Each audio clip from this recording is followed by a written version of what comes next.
Fearless investing. Thank you, by the way, for everyone being here. I'm truly honored. Fearless investing. The idea of investing first has to start with the fact that money isn't the only driving force of this. Now, having said that, what I get really pissed off at is professors and students who wander around this campus being somewhat disturbed that they lost money in year 2000 and year 2008, and then they say things like, I'm going to change my financial advisor. All right. What you don't need is another Jim Cramer helping you lose 50% in the market again. That makes no sense to me. What you are is somewhat stuck in a financial rut. You need to think for yourself. I know that's easy to say, but you've heard other speakers say the same thing. So now that we're buddies, and we have a minute and a half together, think of this. What I'm going to have you do is something very easy. We're going to add a column of figures, just very simple figures. We're all going to do it together, and we're all going to shout out loud, okay? So 0 plus 1,000 is? 1,000. Plus 40, 1,040. Plus 1,000, 1,040. Plus 30, 2,070. Plus 1,000, 1,070. Plus 20, 3,090. Plus 1,000. Plus 10.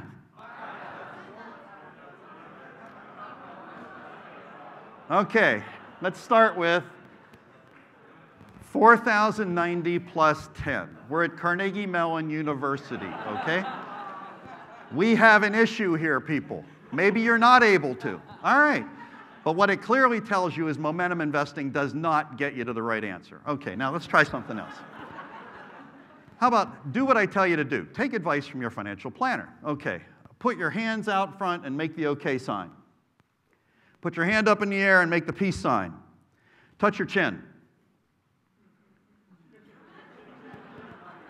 Now I got people that are going like this. I'm kind of going, all right. Oh, come on, people. All right, maybe the idea is taking advice from somebody else isn't the best idea either, because we don't listen all that well. Okay.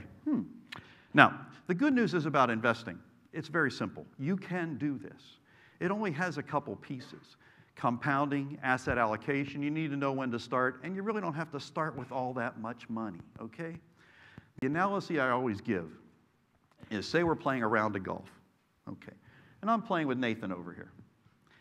Now, Nathan says something like, let's play for a dime a hole, all right? Not a big deal. We're going to pay for a dime a hole. And then at Nathan, when we get on the first tee, he says, how about we double it for each hole? And I'm thinking, well, okay, first hole's a dime, second hole's 20 cents, then we get to 40 cents. At the sixth hole, I'm kind of buying lunch, I figure. All right, now, this is compounding, reinvesting of the efforts and going back and doubling again or whatever. Okay, fine. The problem is by the ninth hole, I'm into my wallet.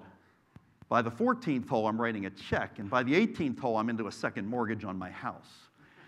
So Nathan's clearly smarter than I am. Got it. Same effort with compounding. I'm trying to impress you the fact that with $4 a day, all you people who are students out there, now think through this. You have a newborn baby child, invest $4 a day for a college fund. By the time he's 19, he or she is 19, boy or girl? Boy. By the time he's 19, you'll have $110,000 accumulated. Now say we figure out a different way to pay for college, okay? We just let it ride, all right? Well, by the time he's 50, he's looking at $10 million. This is just in compounding, okay? 60, he's looking at about $40 million. By the time this kid turns 70, what's his name? Yeah, I'm going to have to do that. All right. Bad mistake by me.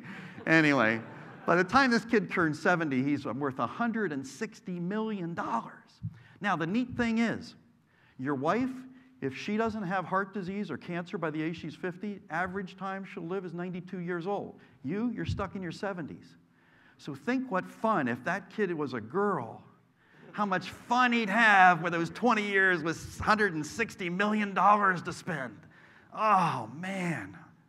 But the key to this is consistency. You have to invest each month, as you saw. I can't get there without the first 13 holes of golf. I can't. I have to watch paint dry for 13 holes until I explode. Same way, I can't get to 160, 170 without the first 69 years. It happens. To do that, invest 10% off the top, would be my guess, and pay yourself first. Somehow, never see the money. As soon as you see the money, it's over. You'll find a way to spend it. And I'm always remarked on a story of Ted Johnson. It's a true story. Died about 2 years ago in Alabama. Ted was a UPS driver, a UPS delivery person. Not UBS, UPS, United Parcel Service. What Ted did was take 10% of his salary for 50 years. Now, Ted never made more than $30,000 a year. Fact. Ted died. He was an Afro-American living in the South through a little bit of turmoil, let's just say. Ted died with $70 million in the bank. He donated 36 of it to the local institution, college.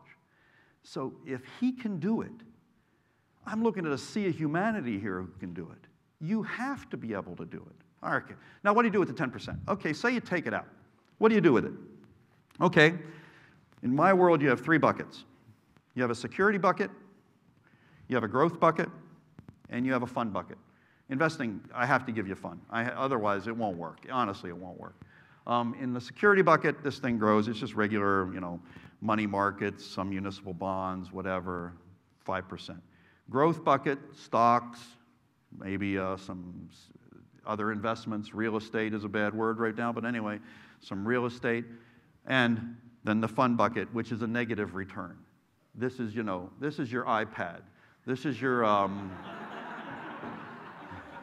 this is your island. This is your boat. This is your horse. Okay, it's not going to happen. So you take 10% of your salary and you distribute it between these 2 buckets, security and growth. Now, the key here is to figure out your asset allocation, which percentage works, all right? In my world, because I'm older, 70% for security and 30% toward growth works very nicely for me. As you're younger, 50-50, maybe 30-70 if you're a little adventurous. But the idea is when you have a winner, okay, say you invested in Google and it IPO'd at 80. Fine. You want to sell it now at 550. Great.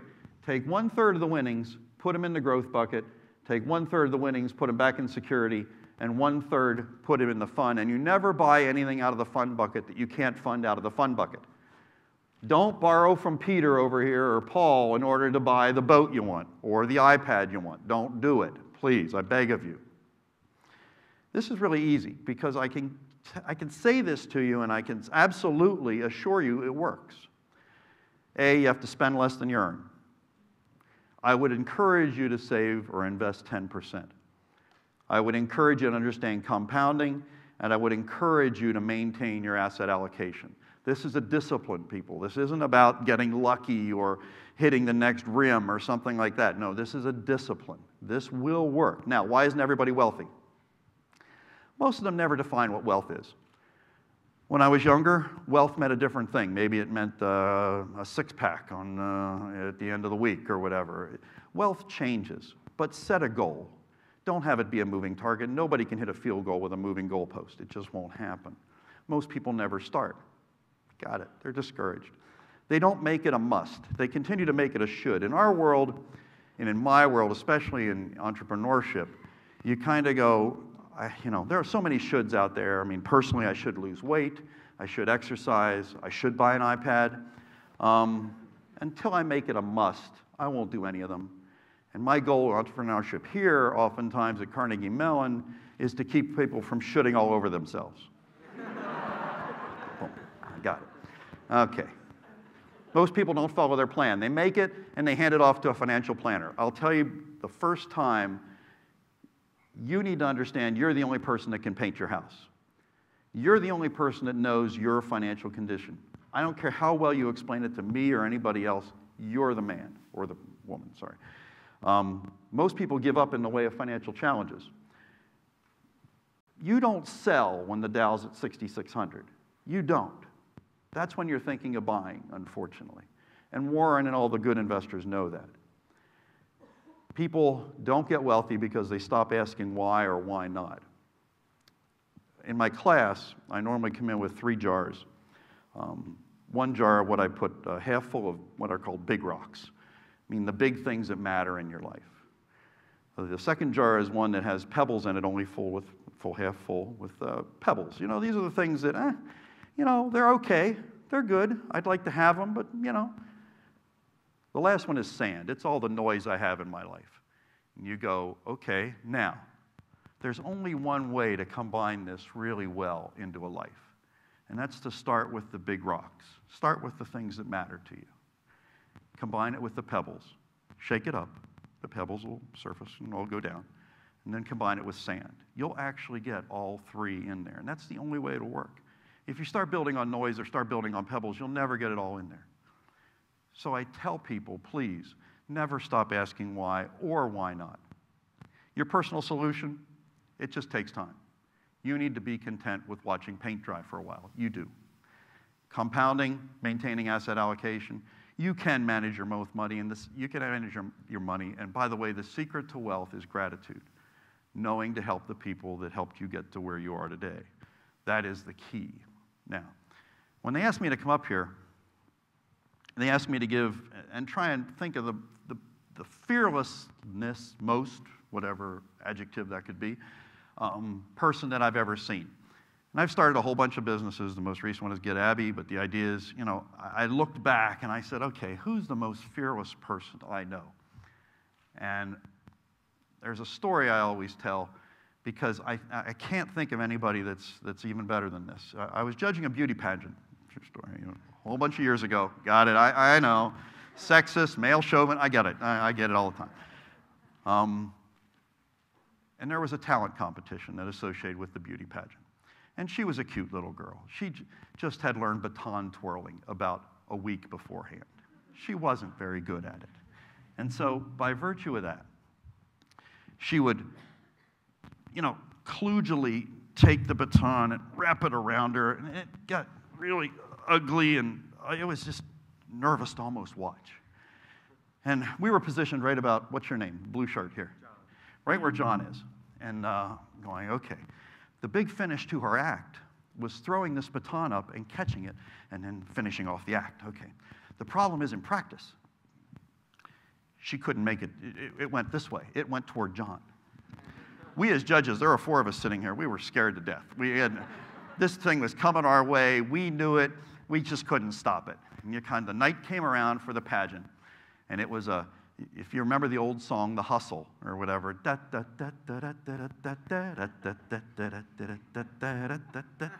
right? This is the way she's moving this baton up and down, and she's trying to twirl it under her legs, and she's dropping it and picking it up, and you go, okay, when's this going to be over?